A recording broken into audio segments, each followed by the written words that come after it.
President Trump is not weak. He will be very strong, as he always is. So those are my points. This was an ill-advised statement. Let me ask you. I want to ask you another question. He ought to really. Yeah. He ought to come out and apologize in the name of the Western allies.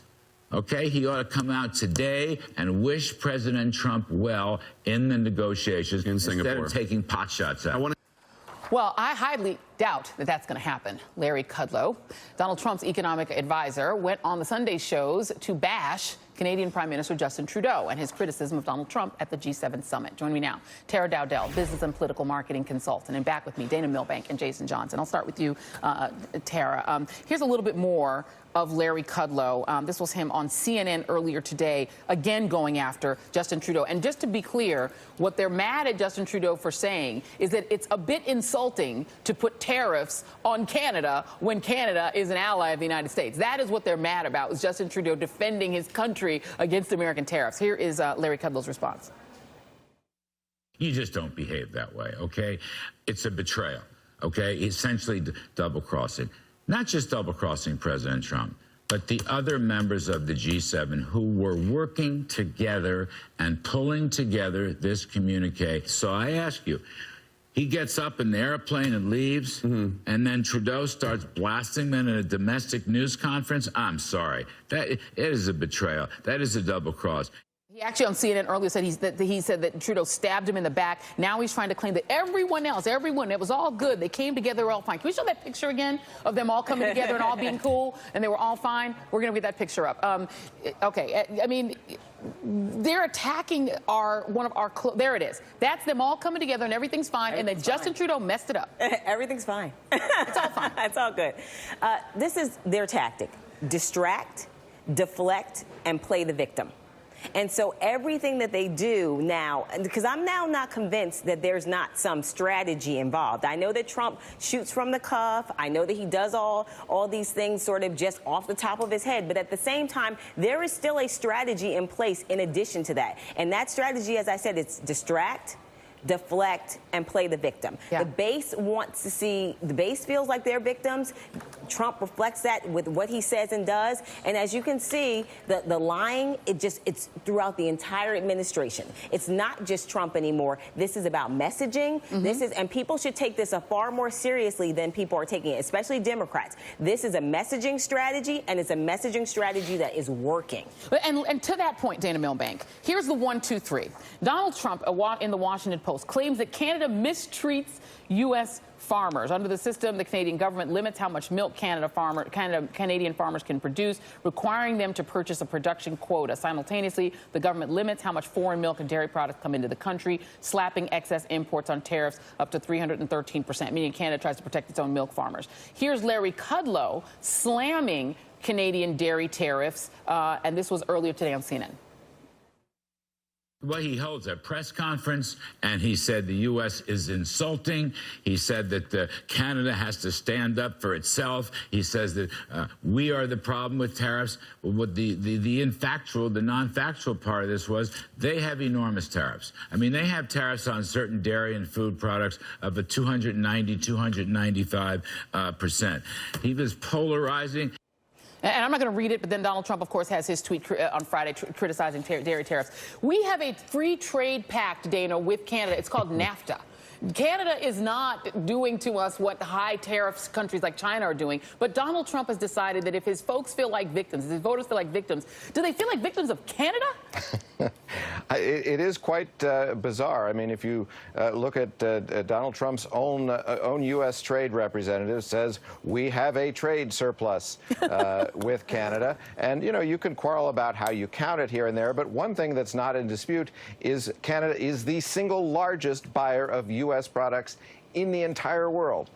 So here you have a member of the Trump administration lecturing others on what is good behavior and what is not good behavior, and saying this fairly mild criticism from the Canadian Prime Minister is a knife in the back. Now, if that's a knife in the back, what President Trump is doing on a daily basis to people domestically and abroad is disemboweling them, chopping up into little pieces, and sticking them in the freezer.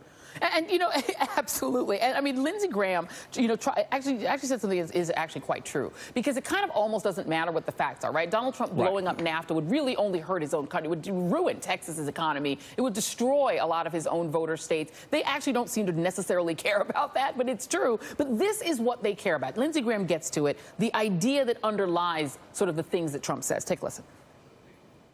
There's a movement in our party that Trump seized that got him the nomination and eventually become president of the United States. So I'm not so sure a majority of Americans believe that globalization and free trade is in our interest. I believe that. John McCain believes it. But the reason we're having these problems here at home, Brexit, Italy, there's a movement all over the world to look inward, not outward, and I think it's a mistake. And therein lies the point, Jason, is that there is, in fact, the fact is that free trade zones like NAFTA actually make, goods cheaper for Americans. It actually makes, the economy better for the three countries. But a lot of people around the world do not believe that. They just want to have these unipolar, inward-looking policies, whether it's immigration or trade.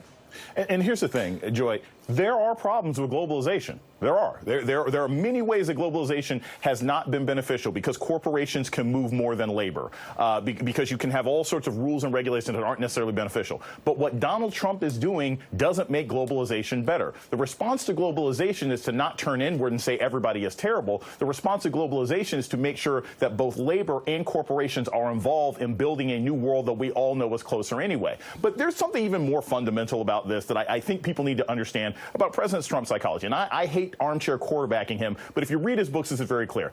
Donald Trump doesn't believe in any deal that does not result in some side getting fleeced. So if he sees any sort of deal, any sort of negotiation where both sides leave happy, he assumes that somebody got screwed over. Yeah. So he destroys all of these deals because he's like, wait a minute, if they're happy and we're happy, it can't be right. The only deals that work is where I go away the winner and the other person is crying. And you would know that better than anyone else here. You actually know Donald Trump and have dealt with him. That seems to be true. You're also a business owner. I just want to really quickly put up this tweet.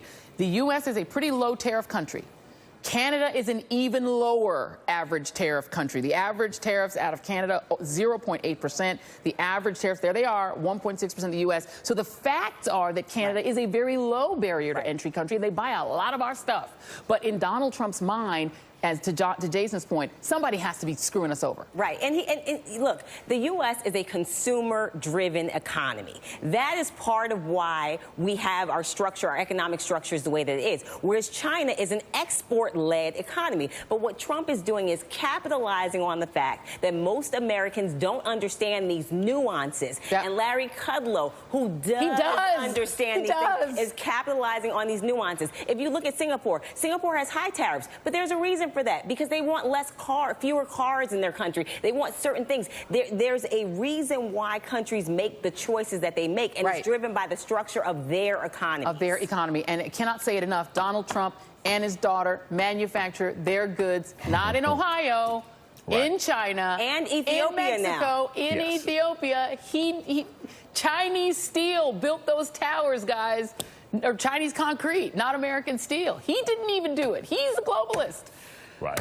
Tara Dowdell. I feel like let me throw the papers. Hold on a second. Tara Dowdell, Milbank, Jason Johnson.